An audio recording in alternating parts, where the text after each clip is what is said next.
10 the return of Ferris. अगर मैं सैनिकों के हाथ लग जाता तो वे मुझे तुरंत सना वापस भेज देते। बॉर्डर पार करने पर मेरी राहत जल्द ही मेरी उलझन में दब गई। अब क्या, मुझे कहाँ जाना चाहिए? अब यह पहली बार था जब मैंने किसी विदेशी ज़मीन पर कदम रखा था। थक कर मैं तब तक चलता रहा जब तक मैं खामेश मोशेद शहर के बाहरी इलाके में नहीं पहुंच गया। कितनी निराशा हुई। सऊदी अरब का वह हिस्सा सना से बेहतर नहीं है। एक आदमी जिससे मैं रास्ता पूछता था, उसने मुझे रात भर रुकने की पेशकश की थी। वह अपनी पत्नी और बच्चों के साथ गांव में रहता था। अगले दिन जब उसने मुझे नौकरी का ऑफर दिया तो मैंने तुरंत मान लिया। मेरे पास सच में कोई और रास्ता नहीं था। वह भेड़ें पालता था और मैं 600 जानवरों के झुंड का इंचार्ज बना दिया था। मुझे हर दिन उन्हें चराने के लिए बाहर ले जाना पड़ता था, एक दूसरे चरवाहे की मदद से जो सूडान में था। मैं दिन में 12 घंटे काम करता था, सुबह 6 बजे से शाम 6 बजे तक। रात में मैं सूडानी लोगों के साथ अपना कमरा शेयर करता था, जो बीच में एक छोटे से पत्थर के घर में था, जिसमें सिर्फ दो छोटे गद्दे थे। वहाँ न टेलीविज़न था, न रेफ्रिजरेटर, न टॉयलेट, न एयर कंडीशनिंग। मेरे सारे वहम टूट गए। फिर से फिर से फिर से रुक जाता है। मुश्किल से निकल रहा था। उसकी आवाज़ भारी हो रही थी, शायद सफ़र के बाद थकान की वजह से। उसके बाद से एक के बाद एक निराशा होती रही। बॉस हर दिन और ज़्यादा डिमांडिंग होता गया। हमें जानवरों को खाना खिलाना पड़ता था, पानी पिलाना पड़ता था, उन्हें खेतों में ले जाना पड़ता था। काम के दिन लंबे होते जा रहे थे। मुझे यह समझने में 1 महीना लग गया कि मेरी हालत कितनी ख़राब थी। जब मुझे पहली बार सैलरी मिली तो 200 सऊदी रियाल, 30 दिन के काम के $50 से थोड़े ज़्यादा, जो कोने की दुकान के लिए अपने लिए कुछ कैंडी खरीदने के लिए काफ़ी था। जो अजीब बात है मेरे बॉस की थी। मैं हिल गया। मुझे लगा कि सना घर आने के लिए ज़रूरी पैसे जमा करने के लिए मुझे कम से कम 1 साल काम करना होगा। मेरे पास तुम्हें फ़ोन करने के लिए काफ़ी पैसे नहीं थे। इसके अलावा मैं अपनी नाकामी मानने में बहुत घमंडी था। पहली बार जब मैंने तुम्हें फ़ोन किया तो सिर्फ तुम्हें यकीन दिलाने के लिए कि सब कुछ ठीक है। दूसरी बार 2 साल बाद इसलिए क्योंकि मैं बहुत परेशान था। और वह अपना सिर झुकाता और गहरी सांस लेता है। जैसे ही मैंने फ़ोन रखा, मैं दूसरी तरफ अम्मा के आंसुओं के बारे में सोचने से खुद को नहीं रोक पाया। उनके बारे में सोचकर मुझे रात में नींद नहीं आई। मैंने अपना सारे पैसे गिने। मेरे पास सना आ लौटने के लिए बस इतने ही पैसे थे। पिछले हफ्ते एक सुबह मैं अपने बॉस को गुड बाय कहने गया। मैंने मन बना लिया था, अगर घर जाने का समय हो गया है। मोहम्मद ने पूछा, अब आप क्या करने का प्लान बना रहे हैं? ठीक ठीक है, मैं वैसा ही करूँगा जो दूसरे कहते हैं। मैं सड़क पर च्युइंगम बेचूंगा। फेरिस ने हार मानकर जवाब दिया। वह कितना बदल गया है। फेयर्स, जो कभी बहुत एम्बिशियस था, आज हार मानने को तैयार लगता है। मैं अब भी उसका बेशर्म एक्सप्रेशन देख सकती हूँ जब वह अब्बा के सामने खड़ा हुआ, जैसे कोई रंगीन ड्राइंग जिसे मैं सोचती थी कभी मिटाया नहीं जा सकता। मुझे उसकी शरारत याद है, जिससे अब्बा को गुस्सा आया था, लेकिन मुझे खूब हंसी आई आई थी। अगर वह उस दिन हमारे साथ बिजेरिया में होता तो वह रेस्टोरेंट के पेपर नैपकिन से हवाई जहाज बनाने वाला पहला इंसान होता। उन्हें अगले टेबल पर ले जाता ताकि उनकी तेज एनर्जी के बारे में सोचकर ही मुझे अप्रैल में कोर्ट हाउस भाग जाने की हिम्मत मिली थी। उसके भागने में से मुझे अपने पंखों के उड़ने की हिम्मत मिली थी। मुझे लगता है कि मैं उसका एहसानमंद हूँ। फेयर्स पिटा नहीं वैसा नहीं फेयर्स पिटा हुआ नहीं, वैसा नहीं है। मैं कभी नहीं सोचा था कि वह हार मान लेगा। इससे मेरा दिल दुखता है। एक दिन मुझे भी उसकी मदद करनी ही होगी। मुझे सच में नहीं पता कैसे, लेकिन आखिर में मैं कोई ना कोई रास्ता निकाल ही लूँगी। 11 When I become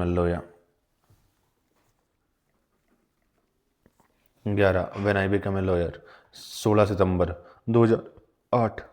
सना में हवा चल रही थी। गर्मियों की आखिर की हवा, जो वापसी का संकेत देती है, ठंडी शामों और बारिश की पहली बूंदों का। एक बार फिर मेरे छोटे भाई बहन पड़ोस के दूसरे बच्चों के साथ पोखरों में खेल सकेंगे। बाहर पेड़ जल्द ही पीले पड़ जाएंगे और कंबल बिछने वाले चौराहे पर फिर से दिखाई देंगे। मेरे लिए यह हवा आखिरकार स्कूल जाने वाली हवा है, जिस पल का बहुत इंतजार था। कल रात मुझे सोने में दिक्कत हुई। स्कूल छोड़ने से पहले मैंने ध्यान से अपने नए बुरे कपड़े के बैग में एकदम नई नोटबुक भर ली थी। कागज के एक टुकड़े पर मैंने अपना नाम और मालक का नाम भी लिखने की प्रैक्टिस की। मैंने अपने पुराने क्लासमेट के बारे में बहुत सोचा, लेकिन बदकिस्मती से मेरा रजिस्ट्रेशन दूसरे स्कूल में है, इसलिए मैं उसे नहीं मिल पाऊंगी। सपनों में मैंने अपने आसपास साफ खाली नोटबुक, रंगीन पेंसिल और अपनी कम उम्र की बहुत सारी लड़कियां देखी। कुछ हफ्ते पहले मेरे बुरे सपने आखिरकार बंद हो गए हैं। अब मैं पसीने में रोते हुए, अपने मुंह सूखते हुए, दरवाज़ा खुलने और तेज तेल का लैंप गिरने के बारे में सोचता हुए नहीं उठता। इसके बजाय मैं स्कूल के बारे में सपने देख रहा हूँ, जैसे कोई इच्छा जो आपका हिम्मत करके जोर से कहते हैं, उम्मीद करते हुए कि वह आखिरकार पूरी हुई होगी। सत्य, आज सुबह जब मैंने आँख खोली तो सबसे पहले मुझे लगा कि मेरा दिल जोर जोर से धड़क रहा है। फिर मैं दबे पाँव अपने दांत ब्रश करने और बालों में कंघी करने चली गई। परिवार की दूसरी औरतें और लड़कियां अभी भी सो रही थी। पीछे वाले छोटे से कमरे में फर्श पर एक लाइन में लेटी हुई थी। बगल वाले मेन कमरे में जहां आदमी सोते हैं, मक्खियां भिनभिना रही थी। अपनी नई स्कूल गर्ल की यूनिफॉर्म पहनने से पहले एक लंबी हरी ड्रेस और एक सफ़ेद स्कार्फ मैंने काफ़ी देर तक अपने चेहरे पर ठंडा पानी डाला। हाइफा, उठो और चमको, हमें देर हो जाएगी। उठ। उसके बाल इधर उधर बिखरे हुए थे, तकिए से उसका आधा चेहरा सिकड़ा हुआ था। मेरी छोटी बहन को उठने में दिक्कत हो रही थी। जब मैं टैक्सी का इंतजार करने के लिए दरवाजे की तरफ भागती हूँ तो अम्मा उसे कपड़े पहनने और जूते पहनने में मदद करती है। अब उसे अपना हेड स्कार्फ नहीं मिल रहा था, ला रहा है। कोई बात नहीं, वह दूसरा स्कार्फ पहनेगी। थोड़ा दाग लगा हुआ है, यह सच है, लेकिन हम कल बेहतर करेंगे। ड्राइवर पहले से ही यहाँ है, स्टीयरिंग व्हील के पीछे बैठा है। इंटरनेशनल ह्यूमैनिटेरियन एसोसिएशन जो हमारी स्कूल फीस और मूविंग का खर्च दे रही है, उसने उसे हमारे स्कूल बस बनाने के लिए भेजा है। आप तैयार हैं? वह हमसे पूछता। हाँ ठीक है, चलते हैं। अब मेरा दिल जोर जोर से धड़क रहा है। मैंने अपना बैग पैक पकड़ा और घर से अपने कंधों पर डाल लिया। टैक्सी में चढ़ने से पहले हमने उम्मा को किस किया, जिसकी ड्रेस से छोटी रावता चिपकी हुई थी और हमें बाय बाय कह रही थी। अचानक उसे कुछ दूर बेटी टहलती हुई दिखी और वह जोर से हंस पड़ी। हमारा छोटा सा कंक्रीट का घर एक ऐसी कच्ची सड़क के बिल्कुल आखिर में, जहाँ से बाहर निकलने का रास्ता नहीं था। एक कोका कोला फैक्ट्री और एक खेत के पीछे था जहाँ आधी जमीन बंजर पड़ी थी, इसलिए चरवाहे सुबह होते ही अपने झुंड वहाँ ले जाते थे। पिछली सीट पर साथ साथ बैठे हाइफा में इंजन स्टार्ट होने की आवाज़ सुनकर एक दूसरे को देखकर साजिश करने वाले अंदाज में पुकार मुस्कुराते हैं। बिना कुछ कहे हम दोनों जानते हैं कि इस समय हम बहुत ज़्यादा खुश हैं और नर्वस भी। मैंने उस दिन का बहुत इंतज़ार किया है कि मैं आखिरकार नई तस्वीर बना पाऊंगा, अरबी सीख पाऊंगा, कुरान और अरिथमेटिक पढ़ पाऊंगे। जब मुझे पिछली फरवरी में स्कूल छोड़ना पड़ा तो मुझे 100 तक गिनना आता था। अब मैं 10 लाख तक गिनना सीखना चाहती हूँ। खिड़की से नाक सटाकर मैंने ऊपर साफ नीले आसमान की तरफ देखा। आज सुबह हवा ने सारे सारे बादल उड़ा दिए थे। सड़कें, हैरानी की बात है कि खाली हैं। दुकानदारों ने अभी तक अपने लोहे के पर्दे नहीं उठाए हैं। पहली बार वह बूढ़ा पड़ोसी जो लगातार हमारे दरवाजे पर आने वाले पत्रकारों की भीड़ के बारे में शिकायत करता हुआ अपनी सीढ़ियों से हम पर जासूसी करने नहीं आया है। कोने वाली बेकरी अभी भी बंद है और कोई लाइन में इंतजार नहीं कर रहा है। सबसे अजीब बात यह है कि इस साल क्लास रमजान के आसपास ही शुरू हो गई है और आधा शहर अभी भी सो रहा है। यह पहली बार है जब मैं सुबह और शाम की नमाज के बीच बड़ों की तरह रोज़ा रख रही हूँ। शुरू के कुछ दिनों तक यह आसान नहीं था, खासकर गर्मी की वजह से जो गला सुखा रही थी और बहुत प्यासा कर रही थी। और मुझे तो यह भी लग रहा कि मैं बेहोश हो जाऊंगी। लेकिन मैं जल्दी इस लंबे महीने को पसंद करना सीख लिया है। सोच विचार कर और जश्न इस दौरान हमारी ज़िंदगी बाकी साल की नॉर्मल रूटीन से अलग है। जब दोपहर में सूरज घरों के पीछे डूबता है तो हम रमज़ान के लिए सही चीज़ें खाते हैं। खजूर, शोरबा, जौ का सूप और फ्लोरिस, आलू और मीट के छोटे टुकड़े। और हम देर तक जागते हैं, कभी कभी सुबह के 3 बजे तक। रात में रेस्टोरेंट लोगों से भरे होते हैं और कपड़े और खिलौनों की दुकानों में नियॉन साइन लंबे समय तक जलते रहते हैं। डाउनटाउन बोब अल यमन में ज़्यादा दूर नहीं है, इतनी भीड़ होती है कि हिलना डुलना लगभग नामुमकिन है। आज सुबह जब मैं दिन की पहली प्रार्थना के लिए करीब 5 बजे उठी तो मैंने भगवान को धन्यवाद दिया कि उन्होंने पिछले कुछ महीनों में मुझे अकेला नहीं छोड़ा। मैंने उनसे कहा कि वे मेरी अच्छी सेहत बनाए और प्राइमरी स्कूलों में मेरा दूसरा साल सफल हो। मैंने ओबा और उमा के लिए भी प्रार्थना की कि वे कुछ पैसे कमा सके ताकि मेरा भाई सड़कों पर भीख मांगना बंद कर सके और फिर से पहले की तरह मुस्कुरा सके। काश स्कूल सभी बच्चों के लिए ज़रूरी हो जाता, इससे उसके जैसे लड़कों को रेड लाइट पर च्युइंगम बेचने के लिए मजबूर नहीं होना पड़ता। मैंने अपने दादा जेड के बारे में भी बहुत सोचा, उनकी याद आती है, लेकिन मैंने खुद से कहा कि ऊपर वाले को मुझ पर गर्व होगा। टैक्सी अभी भी मैन एवेन्यू पर मुड़ी और जो एयरपोर्ट की ओर जाता। आर्मी चेक पॉइंट पार करने के बाद हम दाईं ओर मुड़ते हैं। कई कंक्रीट के घरों के पास से गुजरते हैं जिनकी सपाट छतों पर सैटेलाइट डिश लगी होती है। शायद एक दिन हमारे घर में भी टेलीविज़न होगा। ड्राइवर एक बटन दबाता और पीछे की खिड़की अपने आप खुल जाती हैं। दूर से मुझे लड़कियों के गाने की आवाज़ सुनाई देती है। जैसे जैसे हम गाड़ी चला रहे हैं उनकी आवाज़ें तेज़ होती जा रही हैं। हम आ गए। हमारा ड्राइवर एक बड़े काले लोहे के गेट के सामने गाड़ी पार्क करते हुए कहता है। सफ़र में मुश्किल से 5 मिनट लगे। मुझे उत्साह और डर दोनों का एहसास हो रहा था। अब लड़कियों का गाना इतना पास है कि मैं उसके बोल पहचान गई। एक पुराना नर्सरी राइम जो मैंने शायद पिछले साल ही सीखा होगा। इसी गेट पर मेरा नया स्कूल है। गुड मॉर्निंग नजूद। शादा। क्या सरप्राइज़ है। मैंने खुद को उसकी बाहों में डाल दिया और उसे कसकर गले लगा लिया। उसने इस शानदार दिन को देखने के लिए जरूर आना चाहा। काश उसे पता होता कि एक जाना पहचाना चेहरा देखकर कितनी तसल्ली होती है। गेट एक बड़े बजरी वाले आंगन में खुलता है जिसके 3 तरफ से ग्रे ईंटों को 2 मंजिला इमारत और जिसमें 1 दर्जन क्लासरूम है। सभी लड़कियों ने वही हरी और सफ़ेद यूनिफॉर्म पहनी है जो हाइफा और मैंने पहनी है। मैं किसी को नहीं जानती और यह डरावना है। शादा ने मुझे प्रिंसिपल नज़ाला मैट्री से मिलवाया जो एक महिला थी जिसने अपनी आंखों को छोड़कर काले रंग का घूंघट पहना हुआ था। किफ़ा लेक नजूद, आप कैसे हैं? उसकी आवाज़ नरम और कॉन्फिडेंट दोनों है।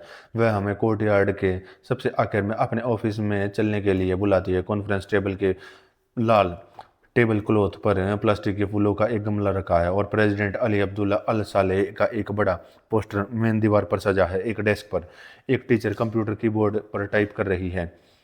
ऑफिस का दरवाज़ा बंद करने के बाद नाज़िला मत्री अपने चेहरे से नकाब हटाती है। वह बहुत सुंदर है। उसकी नीली ग्रे आंखें और दूध जैसी सफ़ेद त्वचा है। नजूद, आपका यहाँ स्वागत है। यह स्कूल आपका घर है। मैं थोड़ा रिलैक्स होने लगी हूँ।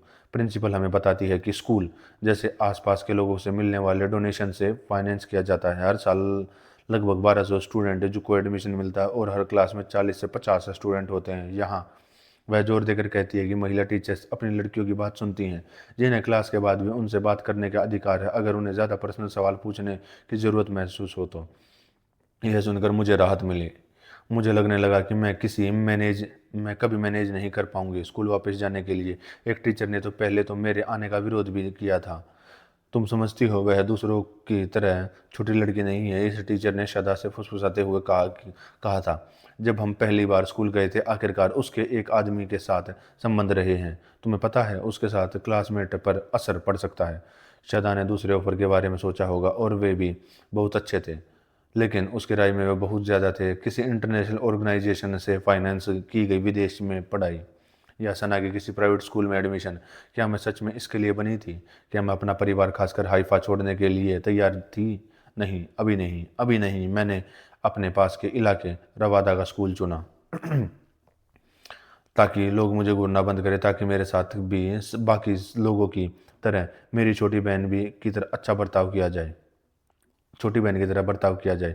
अच्छा, नमस्ते नजूद। ओह, तुम बहुत प्यारे हो। उफ, मुझे लगता है कि इस बार नहीं। नीली आंखों वाली, एकदम सही पोस्चर वाली और छोटे बालों पर अजीब तरह से लपेटा हुआ बैंगनी रंग का स्कार्फ लिए एक औरत अभी अभी आंगन के बीच में आ गई है। स्कूल की लड़कियों से घिरी हुई वह हाथ हिला रही है और जोर जोर से बात कर रही है, लेकिन उसके मुंह से निकल रहे शब्द बकवास लग रहे हैं। जरूर कोई विदेशी भाषा होगी। शादा ने मुझे बताया कि वह ग्लैमर के लिए काम करती है जो एक जरूरी अमेरिकन महिलाओं की मैगजीन है। वह मेरी मुझे से यमन तक आई है। मुझे अपनी कहानी फिर से बतानी पड़ेगी बार बार। और एक बार फिर मेरा चेहरा जम गया जब हम उन पर्सनल सवालों पर आएंगे जिनका जवाब देना मुझे हमेशा बहुत दर्दनाक लगता है, और वह दुख जिसे मैं दबाने की बहुत कोशिश करती हूँ मेरे दिल में गहराई तक भर जाएगा। अचानक घंटी बजती है। बच गई। एक टीचर नज़मिया छड़ी से इशारा करते हुए लड़कियों को दीवार के साथ लाइन में लगने का इशारा करती है। मैं जल्दी से उनकी बात मान लेती हूँ। फिर वह मेरे ग्रुप को एक क्लासरूम में ले जाती है जहाँ वह हमें 2 सेक्शन में लगी डेस्क पर बैठने के लिए बुलाती है। मैं खिड़की के पास वाले डेस्क को चुनती हूँ। कमरे में आगे नहीं, न ही पूरी तरह से पीछे, बल्कि तीसरी लाइन में 2 नए क्लासमेट के बगल में जिनके पहले नाम मैंने अभी तक नहीं सीखे हैं। मेरी आंखें ब्लैक बोर्ड पर टिकी हैं। मैं उन अक्षरों को समझने की कोशिश करती हूँ जो हमारी टीचर ने अभी अभी सफ़ेद चौक से लिखे हैं। रामादान का रिम, रमज़ान का करीम, रमज़ान का मुबारक। जैसे कोई पहेली आखिरकार सुलझ गई है। शब्द मेरी याददाश्त में वापस अपनी जगह पर आ जाते हैं और मेरा तेज धड़कता दिल अपने नॉर्मल धड़कन पर लौट जाता है। जब टीचर हमें हमारे राष्ट्रगान के शब्द सुनाने के लिए हिम्मत दे रहे थे तो अचानक मेरा ध्यान पन्ने पलटने की सरसराहट पर गया। यह स्कूल की असली आवाज़ है जो आखिरकार फिर से मिल गई है। एक पल के लिए मैं उस कहानी के बारे में सोचता हूँ जो प्रिंसिपल ने कुछ समय पहले शादा को सुनाई थी। पिछले साल हमारे हमारे 13 साल की एक स्टूडेंट बिना कोई वजह बताए अचानक स्कूल छोड़कर चली गई। पहले तो मुझे लगा कि वह वापस आ जाएगी और फिर हफ्ते बीत गए लेकिन हमें उसकी कोई खबर नहीं मिली। कुछ महीने बाद पता चला कि उस बच्ची की शादी हो गई और उसके एक बच्चा भी हुआ है 13 साल की उम्र में। मुझे यकीन है कि नज़ाला मत्री ने अच्छे इरादों से शादा को यह बात फुसफुसाकर बताई होगी ताकि मैं उसे सुन न पाऊँ। लेकिन उसे यह बात नहीं पता कि पिछले कुछ हफ्तों में से मैं एक प्लान बना रही हूँ। हाँ, मैंने मन बना लिया है कि जब मैं बड़ी हो जाऊँगी तो शादा की तरफ वकील बनूंगी ताकि मेरे जैसी दूसरी छोटी लड़कियों का केस लड़ सकूँ। अगर मैं कर सकी तो मैं शादी की कानूनी उम्र बढ़ाकर 18 करने का प्रस्ताव रखूँगी, या 20 या फिर 22। मुझे मजबूत और पक्के इरादे वाला बनना होगा। मुझे सीखना होगा कि जब मैं किसी आदमी से बात करूं तो उसकी आंखों में सीधे देखने से न डरूं। असल में असल में किसी दिन मुझे हिम्मत जुटानी होगी कि अब्बा को बता सकूं कि मैं उससे सहमत नहीं हूं। जब वह कहता है कि आखिर पैगंबर ने अब्बा को बता सकूं कि आखिर पैगंबर ने जब पैगंबर ने आयशा से तब शादी की थी तो वह सिर्फ 9 साल की थी। सदा की तरह मैं भी हाई हील्स पहनूंगी और अपना चेहरा नहीं ढकूंगी। जब वह नकाब उसके नीचे सांस नहीं ली जा सकती। लेकिन सबसे पहले मुझे अपना होमवर्क अच्छे से करना होगा। मुझे एक अच्छा स्टूडेंट बनना होगा ताकि मैं कॉलेज जाकर लॉ की पढ़ाई कर सकूं। अगर मैं कड़ी मेहनत करूंगी तो मैं वहां पहुंच जाऊंगी। जब से मैं कोर्ट भागी हूँ घटना इतनी तेज़ी से हुई है कि मुझे अभी तक यह पूरी तरह समझने का मौका नहीं मिला कि मेरे साथ क्या हुआ है। मुझे ज़रूर कुछ समय और सब्र की ज़रूरत होगी। सदा ने असल में एक से ज़्यादा बार कहा कि मैं एक ऐसे डॉक्टर को दिखाऊं जो मेरी मदद कर सकता है और हर बार मैंने आखिरी मिनट में अपॉइंटमेंट कैंसिल करने का फैसला किया है। यह परेशान करने वाला है ना? किसी ऐसे डॉक्टर के पास जाना जिसे आप जानते नहीं। इसलिए सादा ने आखिरकार हार मान ली। यह सच है कि शुरू में मुझे शर्मिंदगी महसूस हो रही थी। शर्म, दूसरे लोगों से अलग होने का डर और खुद को कमतर समझने की दर्दनाक भावना। मुझे यह अजीब सा एहसास हो रहा था कि मैं अपनी मुश्किलों से अकेले गुजर रही हूँ, कि मैं किसी ऐसी चीज़ का गुमनाम शिकार हूँ जिसे कोई और नहीं समझ सकता। लेकिन हाल ही में मुझे एहसास हुआ कि मेरा मामला अनोखा नहीं था।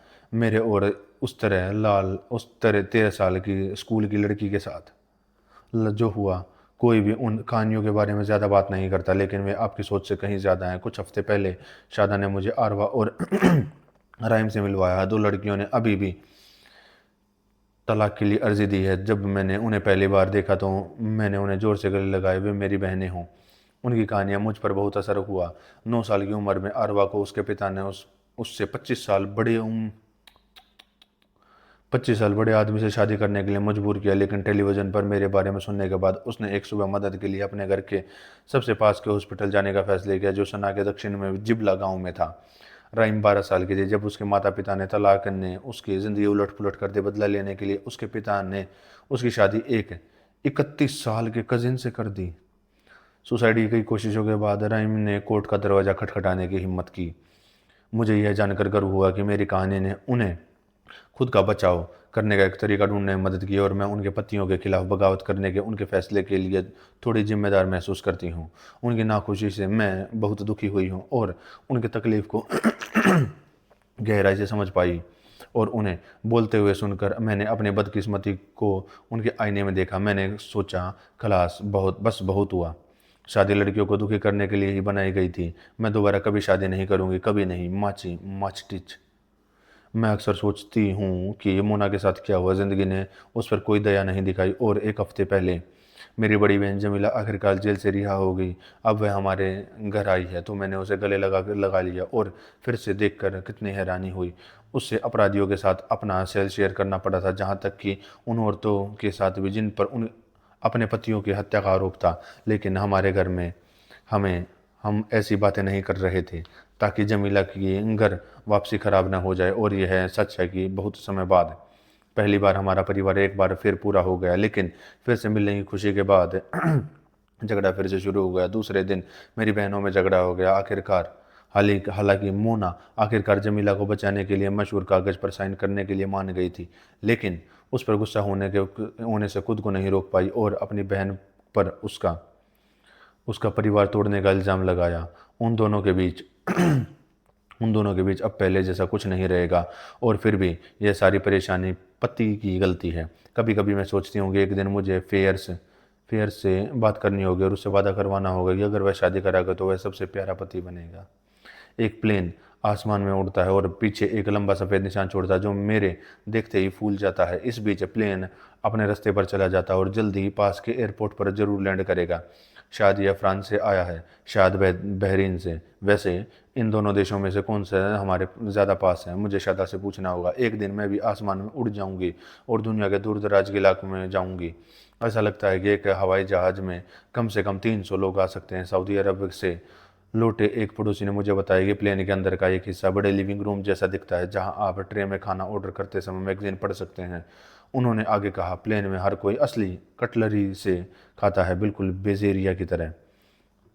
टीचर की ऊंची आवाज़ टीचर की ऊंची आवाज़ ने मुझे मेरी यादों से जगा दिया। वह पूछती है कि कुरान की पहली सूरा फतिहा कौन पढ़ना चाहेगा, पूरी क्लास को संबोधित करते हुए एक जोश के साथ जो मैंने बहुत समय से महसूस करने की हिम्मत नहीं की थी। मैंने जल्दी से अपना हाथ उठाया, इतना ऊपर उठाया कि सब मुझे देख सकें। यह अजीब है, पहली बार मैंने कुछ करने से पहले सोचने की जहमत नहीं उठाई। मैंने खुद से पूछा कि अब्बा क्या सोचेगा, क्या लोग मेरी पीठ पीछे क्या कहेंगे। मैं नजूद 10 साल का, मैंने एक सवाल का जवाब देने का फैसला किया और यह फैसला सिर्फ मेरा है। नजूद, टीचर ने मेरी तरफ देखते हुए कहा। मेरी उत्सुकता ने उसकी नज़रें खींच ली। गहरी सांस लेकर मैं सीट से सीधा खड़ा होती हूँ जो अपनी याददाश्त में कुरान की वे आयतें ढूंढने लगती हूँ जो मैंने पिछले साल सीखी थी। अल्लाह के नाम से जो अत्यंत दयावान है, अल्लाह की तारीफ हो जो दुनिया का मालिक है, सबसे ज़्यादा रहम करने वाला, क़यामत के दिन का मालिक। हम सिर्फ आपकी ही पूजा करते हैं, आपकी मदद के लिए सिर्फ आपकी ओर ही मुड़ते हैं। हमें सीधे रास्ते पर ले चले, उन लोगों के रास्ते पर जो तूने मेहरबानी की है, न कि उन लोगों के रास्ते पर जिस पर तेरा गुस्सा है, न उन लोगों के रास्ते पर जो भटक गए हैं। क्लासरूम में अब गहरी शांति छा गई। शाबाश नजूद, अल्लाह तुम्हारी रक्षा करे। टीचर ताली बजाती है और दूसरे स्टूडेंट को भी ऐसा करने के लिए हिम्मत देती है। फिर वह मेरे कमरे के दूसरी तरफ देखती है, एक नए कैंडिडेट की तलाश में। मुस्कुराते हुए मैं अपने डेस्क पर बैठ जाती हूँ। अपने आसपास देखकर मैं राहत की सांस लिए बिना नहीं रह सकती। अपनी हरी और सफ़ेद यूनिफॉर्म में मैं इस क्लास के 50 लड़कियों में से सिर्फ एक हूँ। मैं प्राइमरी स्कूल के दूसरे साल की स्टूडेंट हूँ।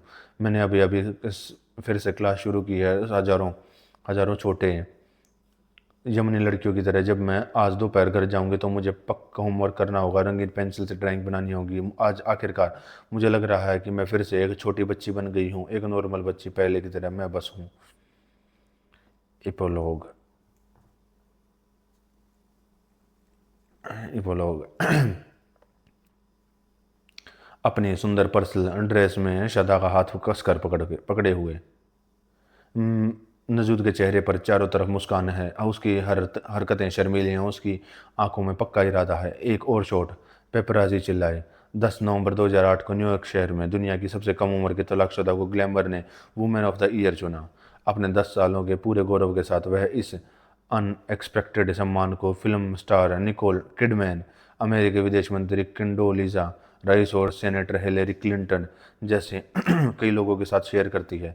यह इस छोटी यमनी लड़की के लिए बहुत बड़ी बात है। यह कभी गुमनाम विक्टिम थी जो आज अचानक हमारे समय में हीरोइन बन गई है और जो आज एक नॉर्मल ज़िंदगी में लौटने की ख्वाहिश रखती है जिसकी वह पूरी तरह से हकदार है। नजूद जीत गई और उसे इस पर गर्व है। जून 2008 में जब नजूद और मैं पहली बार मिले, उसे तलाक के 2 महीने बाद, जिस चीज़ ने मुझे तुरंत चौंकाया वह था उसका सेल्फ कॉन्फिडेंस। ऐसा लग रहा था जैसे उसके ज़बरदस्ती संघर्ष ने बचपन की प्यारी मासूमियत को यूं ही चुरा कर उसे एक ही बार में बड़ा कर दिया। वह मुझे फ़ोन पर ध्यान से अपने सादे से छोटे से घर को ढूंढने के रास्ते से छोटी छोटी बातें समझा रही थी। वह बहुत बड़ी लग रही थी। यह घर सना की राजधानी के बाहर के इलाके में डारेस की धूल भरी गलियों की भूलभुलैया में खो गया था। यमन। जब मैं पहुंची तो एक बिजी गैस स्टेशन के पास मेरा इंतजार कर रही थी। काले घूंघट में लिपटी उसकी छोटी बहन हाइफा उसके साथ थी। मैं कैंडी वाले के पास रहूंगी, उसने मुझसे कहा था, अपनी उम्र के बच्चों की तरह मीठा खाने की आदत दिखाते हुए। बादाम जैसी आंखें, बच्चों जैसा चेहरा, परियों जैसी मुस्कान। वह किसी भी दूसरी लड़की जैसी लग रही थी, जैसे कैंडी पसंद बड़ा टीवी देख रखने का सपना देखती है और अपने भाई बहनों के साथ ब्लाइंड मैन बफ खेलती है। लेकिन अंदर से वह एक असली छोटी लड़की है, जो अपने मुश्किलों से समझदार हो गई है, जो आज सना की औरतें की बधाई वाली आवाज़ मबरूक सुनकर मुस्कुराती है जब वे उसे पहचानती हैं और पास से गुजरती हैं। सना यूनिवर्सिटी के महिला मामलों की डायरेक्टर हसूनिया अल कादरी ने कुछ समय पहले मुझसे कहा था कि नजूद के तलाक ने एक बंद दरवाज़ा तोड़ दिया है। हसूनिया अल कादरी हाल ही में हुई एक स्टडी की इंचार्ज थी, जिसमें पता चला कि यमन में आधे से ज़्यादा लड़कियों की शादी 18 साल की उम्र से पहले ही हो जाती है। हाँ, यह सच है। नजूद की कहानी उम्मीद का पैगाम देती है। अब पेनिनसुला पेनिनसुला के इस देश में, जहाँ छोटी लड़कियों की ऐसी शादी ऐसे रिवाजों पर आधारित है जो अब तक पक्के लगते थे, उसकी इस अविश्वसनीय बहादुरी ने छोटी आवाज़ों को अपने पतियों के खिलाफ बोलने की हिम्मत दी है। नजूद कोर्ट में दिन बिताने के बाद और लड़कियां 9 साल की और 12 साल की राइम ने भी शादी के अपने बेरहम बंधन को तोड़ने के लिए कानूनी लड़ाई लड़ी। पड़ोसी पड़ोसी सऊदी अरब में नजूद के ऐतिहासिक कोर्ट के एक साल बाद एक एक 8 साल की सऊदी लड़की, जिसकी शादी उसके पिता ने 50 साल के एक आदमी से कर दी थी, ने तलाक के लिए सफलतापूर्वक केस किया है।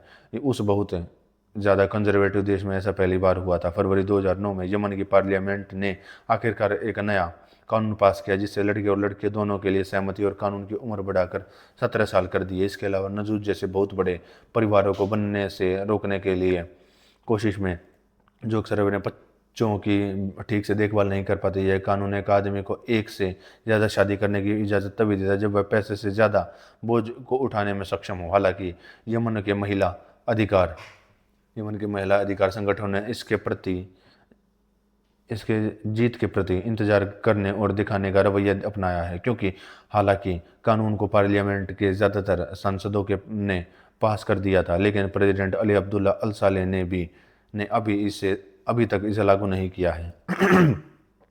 शायद नजूद को अभी इसका एहसास नहीं है, लेकिन उन्होंने इस एक टैबू को तोड़ दिया है। उनके तलाक की खबर दुनिया भर में फैल गई है, जैसे कोई इंटरनेशनल मीडिया ने दिखाया हो, जिससे उसकी चुप्पी का अंत हुआ, जो बदकिस्मती से कई दूसरे देशों में बहुत ज़्यादा फैली हुई है।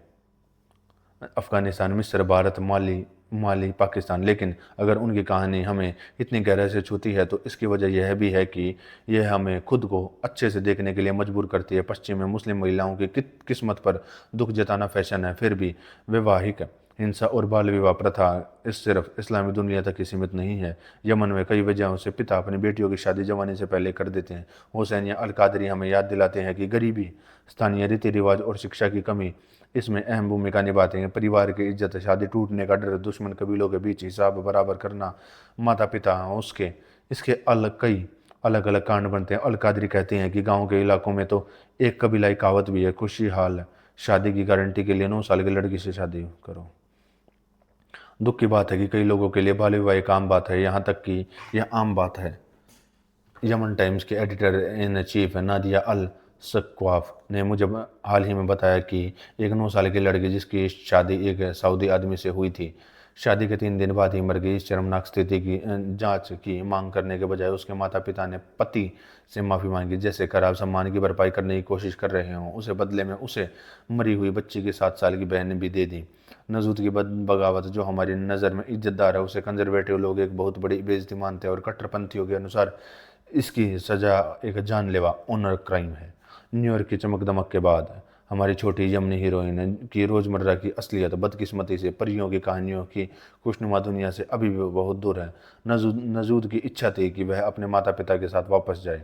नजूद के परिवार ने उसके पुराने पति के सारे रिश्ते तोड़ दिए हैं और किसी को नहीं पता कि वह कहाँ है। घर पर उसके बड़े भाई उसके तलाक से मिले इंटरनेशनल अटेंशन से नाराज़ हैं। पड़ोसी विदेशी टेलीविज़न क्रू के आने जाने की शिकायत करते हैं और जो लोग उसकी कहानी सुनने में आते हैं उनसे भी ज़्यादा इरादा अच्छा नहीं होता। शादाबी खतरों की पहुंच से बाहर नहीं है। उसके विरोधी उस पर यमन की नेगेटिव इमेज को बढ़ावा देने का आरोप लगाते हैं। इस बीच गांव में नॉन गवर्नमेंटल ऑर्गेनाइजेशन गांव के लोगों को कम उम्र में शादी से जुड़ी समस्याओं के बारे में एजुकेट करने की कोशिश कर रहे हैं। साथ ही लोकल परंपराओं का भी ध्यान रख रहे हैं। उदाहरण के लिए ऑक्सफेम या वह ऑर्गेनाइजेशन जिससे इस प्रोजेक्ट में अब तक सबसे ज़्यादा इन्वेस्ट किया है, उस देश के दक्षिणी हिस्से में जागरूकता बढ़ाने वाले वर्कशॉप ऑर्गेनाइज करते समय अपने शब्दों पर ध्यान से सोचना चाहिए। शादी की कानूनी उम्र पर बात करने के बजाय ऑक्सफेम सुरक्षित उम्र के बारे में बात करना पसंद करता है और बाल विवाह से जुड़े खतरों पर जोर देता है। मानसिक सदमा, बच्चों के जन्म के समय मौत, स्कूल छोड़ना, हालांकि यह काम अभी भी मुश्किल है। ऑक्सफेम में स्पेशल प्रोजेक्ट मैनेजर सोहा बशरीन कहते हैं, हमारे कई साथी जो इस फील्ड में काम करते हैं वे पहले तो लोकल शेखों के फतवों का निशान बन चुके हैं जो उन पर पश्चिमी पतन को बढ़ावा देने और इस्लाम का सम्मान करने का आरोप लगाते हैं। ऐसा लगता है कि ज़्यादा बेहतर भविष्य का रास्ता लंबा है और मुश्किल है। मौजूद नजूद ने पड़ोस में रोशनी न्यूयॉर्क की तरह नहीं चमकती। सर्दियों में ठंड होती है और घर को गर्म करना महंगा है। सना में लंबे समय के गाउन न दुकानों की खिड़कियों के पीछे ही रहते हैं। हर सुबह कोई न कोई पूरे परिवार के लिए रोटी खरीदना पड़ता है।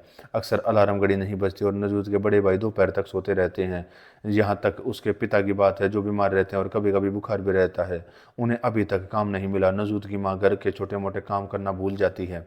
परिवार की परेशानियों के तनाव से परेशान होकर नजूद और उसकी छोटी बहन हाइफा को अपने पड़ोस के स्कूल से नाम वापस लेना पड़ा। हालांकि एक मुश्किल दौर के बाद दोनों लड़कियां अब प्राइवेट स्कूल में जाने की तैयारी कर रही हैं जो ज़्यादा सपोर्टिव पढ़ाई का माहौल देता है। नजूद की किताब जिसका 16 भाषा में अनुवाद किया जा रहा है से मिलने वाली रॉयल्टी ने लड़कियों की स्कूलिंग को फाइनेंस करने और परिवार के सपोर्ट में मदद करना शुरू कर दिया है, जिससे बच्चों के लिए खाना, किराया, स्कूल का सामान, कपड़े खरीदे जा रहे हैं। बाद में यह पैसा नजूद को वकील बनने की अपनी इच्छा को पूरी करने और मुश्किलों में फंसी युवा लड़कियों की मदद करने के लिए एक फाउंडेशन बनने में मदद करेगा।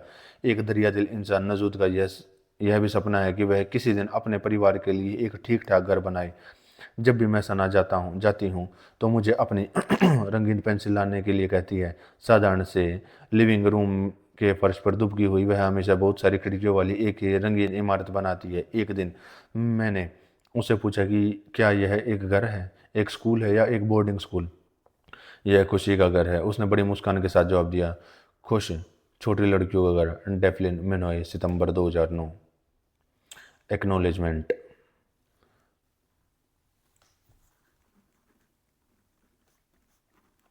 एक्नॉलेजमेंट। हम उन सभी पुरुषों और महिलाओं का दिल से शुक्रिया अदा करना चाहते हैं जिन्होंने हमारे लिए अपने दरवाजे खोले, हमें नजूद की कहानी बताने की इजाज़त दी ताकि वह दूसरी लड़कियों के लिए एक मिसाल बन सके और उन्हें अपने अधिकार मांगने के लिए हिम्मत दे सके। हम खास तौर पर नजूद के वकील शादा नसीर और सना कोर्ट के जज मोहम्मद अल गाजी, जज अब्दो और जज अब्दुल वाहिद को धन्यवाद देना चाहते हैं। यमन टाइम्स के पूरे स्टाफ को और खासकर उनकी editor in chief Nadia Abdul Aziz Al Saqqaf को और उनके पुराने रिपोर्टर हामिद थाबित को जो अभी सना के जर्मन एम्बेसी के पॉलिटिकल एडवाइज़र के तौर पर काम कर रहे हैं। बहुत बहुत धन्यवाद।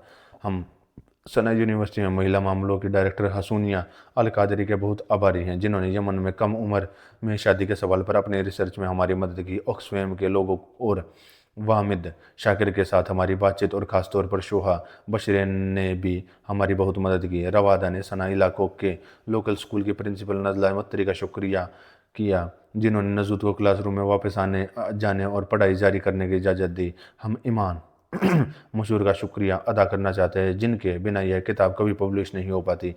यमन में महिलाओं के अधिकारों के लिए उनका सपोर्ट, उनका सब्र और एक ट्रांसलेटर के तौर पर उनकी काबिलियत ने हमारी बहुत मदद की है। हम दिल की बोरजो दरगाही को उनके मोरल सपोर्ट के इस किताब को लिखने और उनके जोश के लिए धन्यवाद करते हैं। हयाम यारेड, मार्टिन मिनोई और क्लो रिडिग्यूट ने मेहरबानी करके टीम के मेंबर बनने पर सहमति जताई। इन पेजों से पहले रीडर्स आपकी मदद के लिए धन्यवाद। और आखिर में हम एलेन निकमेयर के बहुत आभार हैं जिन्होंने हमें सबसे पहले एक साथ यह किताब आरवा, रीम और सभी छोटी यमनी लड़कियों को समर्पित है जो आज़ादी का सपना देखती हैं। डिफ्लोन मेनोई और नजूद अली। नोट्स।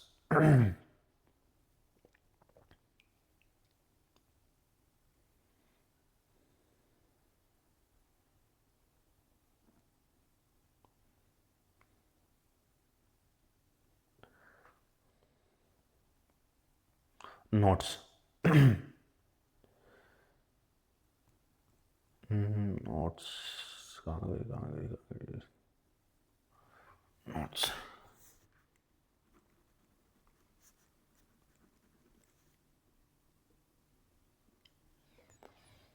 नोट्स। डेल्फिन ने पढ़ने वालों के लिए आसानी के लिए नोट्स दिए हैं। इस अमेरिकन एडिशन के लिए जहाँ तक जरूरत है वहाँ कुछ ट्रांसलेटर के नोट्स भी जोड़े गए हैं। खत का कल्चर। जब खत पौधों की पत्तियों को चबाया जाता है उसमें ऐसा उत्साह होता है कि जैसा इस्तेमाल करने वाला भूख और थकान भूल जाता है। दूसरे साइड इफेक्ट में इमोशनल अस्थिरता, पागलपन वाला व्यवहार और वहम शामिल है, जबकि विथड्रॉल सिम्टम और चिड़चिड़ापन से लेकर सुस्ती और डिप्रेशन तक हो सकते हैं।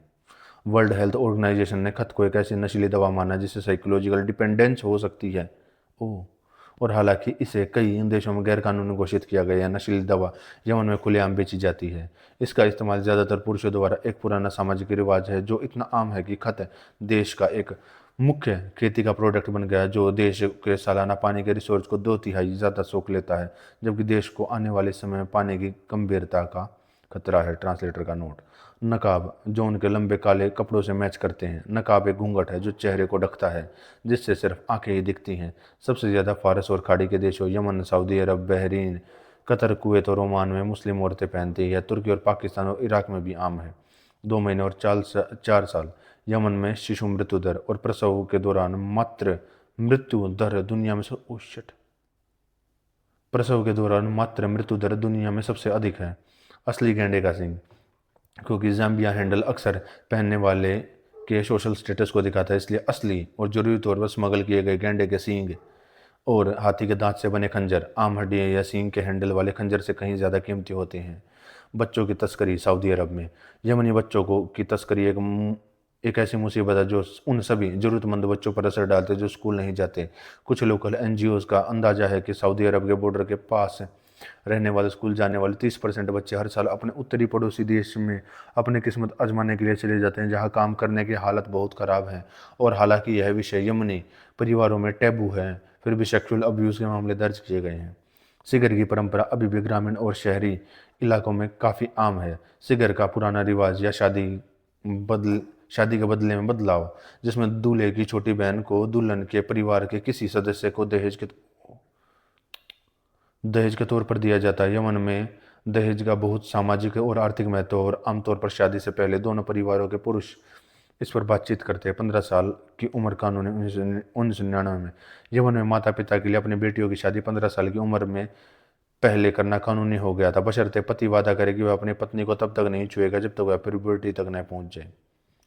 यह नियम इतना साफ नहीं है कि इसके मनमाने मतलब निकाले जा सकते और इसका शायद कभी सम्मान किया जाता है। बहुत छोटा। जब पैगंबर की शादी का जिक्र इस बात की बहुत ज़्यादा गलतफहमी को दिखाता है। जैसा कि जानकार ने बताया कि मोहम्मद और आयशा ईमान वालों की माँ के बीच शादी भगवान की मर्जी से थी। हूथी विद्रोहियों। 2004 में हुसैन बदरुद्दीन अल हूथी अल्पसंख्यक ज़ैदी संप्रदाय के नेता शिया इस्लाम के प्रेसिडेंट अली अब्दुल्ला अल साले को हटाने, अमेरिका के साथ यमन के रिश्ते तोड़ने और 1962 में हटाए गए शिया इस इमायत को फिर से बनाने की कोशिश में उत्तरी यमन और सनान के आसपास खूनी बगावत शुरू कर दी। अब्दुल मलिक अल हूथी के नेतृत्व में बागियों ने सऊदी अरब के उत्तर पश्चिमी बॉर्डर पर सादा प्रांत के ज़्यादातर हिस्से पर कब्जा कर लिया और हाल ही में हूथी सेनाओं के बीच लड़ाई ने पूरा गांव तबाह कर दिया। हजारों लोग मारे गए और हजारों लोग उनके घरों से निकाल दिया गया। 1999 में शादा नासिर अमीना अली अब्दुल्ला का बचाव करके मशहूर हुई थी। अमीना की शादी 10 साल की उम्र में हुई थी और अपने पिता की हत्या के आरोप में यमनी कोर्ट ने उसे मौत की सज़ा सुनाई थी। उन लोग गुस्से की वजह से 2005 में मौत की सज़ा को आखिरकार सस्पेंड कर दिया। अमीना को आखिरकार रिहा कर दिया। लगभग 10 साल जेल में बिताने के बाद उसने अपने ससुराल वालों के बदले की कार्रवाई से डर के छिप कर रही।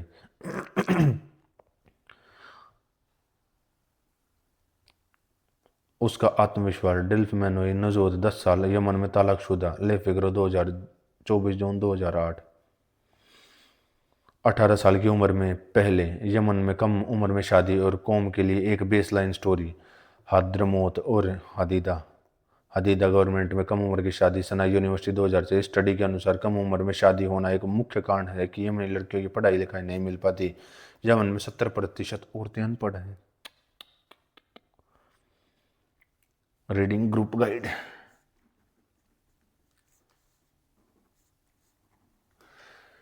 एक, जाहिर है कि नजूद के परिवारों के आदमियों के लिए इज्जत बहुत ज़रूरी है। ग्रामीण यमनी कल्चर में इज्जत का क्या मतलब है, यह इज्जत के वेस्टर्न आइडिया से अलग है। जब नजूद शादा और उनके साथी नजूद के तलाक लेने कोर्ट जा रहे तो इज्जत के किस आइडिया का बचाव कर रहे होते हैं।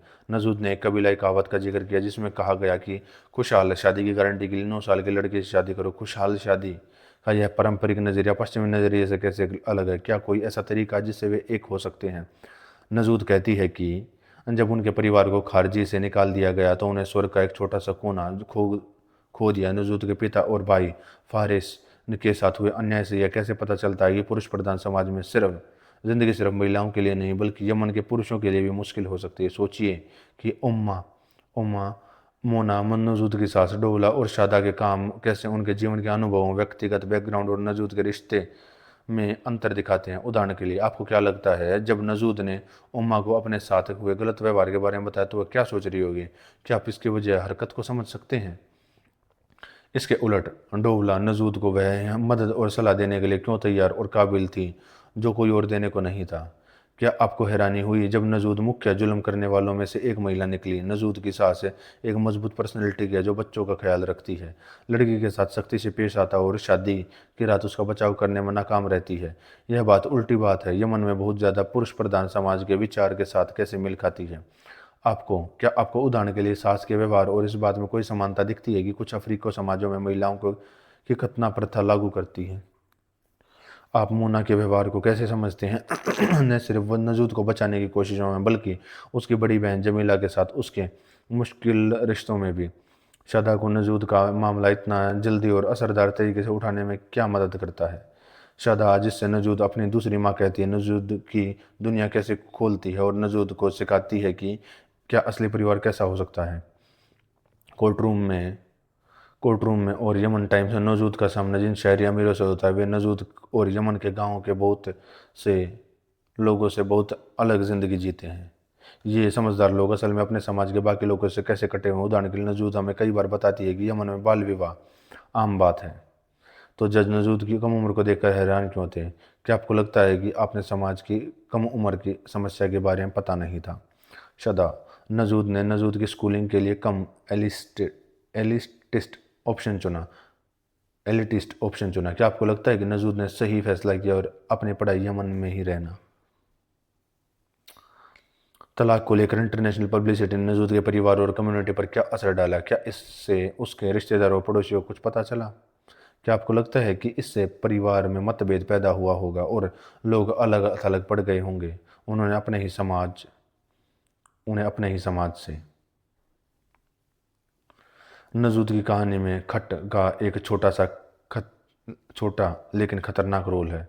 अमेरिका में खट गैरकानूनी है लेकिन इमिग्रेंट कम्युनिटी के कुछ लोग इसकी तुलना कॉफ़ी से करते हैं और सोशल सिचुएशन में इसकी जरूरी पारंपरिक भूमिका का सपोर्ट करते हैं। यूएस अथॉरिटी का कहना है कि यह कॉफ़ी से ज़्यादा कोकेन जैसा है। इस किताब को पढ़ने के बाद आपको क्या लगता है खट का इसके यूजर्स और आमतौर पर यमन क्या क्या असर होता है? क्या आपको लगता है कि नजूद के पिता की दिक्कतों में हिस्सा लिया? अगर हाँ तो कैसे?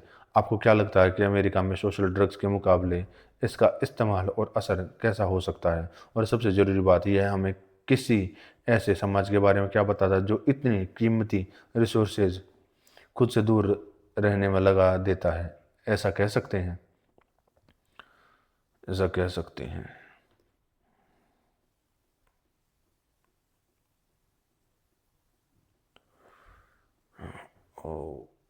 गर्ल्स लाइक नजूद नीड अवर हेल्प। सना में मौजूद एक non governmental organization girls world communication centre GWCC ने हाल ही में ENTELA के नाम का एक प्रोग्राम चालू किया। शुरू किया है। यह प्रोग्राम उन लड़कियों की मदद करता है जिन्हें स्कूल छोड़ने के लिए मजबूर किया गया है और जो कम उम्र में शादी का शिकार हुए हैं, ताकि वे अपनी पढ़ाई जारी कर सकें। लोकल GWCC मेंबर लड़कियों की पढ़ाई में मदद करता है, जिससे उन्हें अच्छा भविष्य पाने में मदद मिलती है। वे लड़कियों के परिवार और कम्युनिटी में महिलाओं को पढ़ाने की अहमियत के बारे में जागरूकता बढ़ाने के लिए कैंपेन भी चलाते हैं। 1998 में हुआ GWCC यमन का पहला लैंग्वेज सेंटर था जो सिर्फ लड़कियों के लिए था। इसके प्रोग्राम में तब बड़े हैं और उनमें स्किल, लीडरशिप ट्रेनिंग, स्कूल और नेटवर्किंग के मौके शामिल हैं। इसके सपोर्टर्स में British council, United Nations development fund for women UNIFEM और glamour women of the year fund शामिल है। अगर आप डोनेशन चाहते हैं तो आप www.yldf ऑर्गेनाइज वेबसाइट पर देख सकते हैं और कांटेक्ट कर सकते हैं। GWCC इति ओम शम।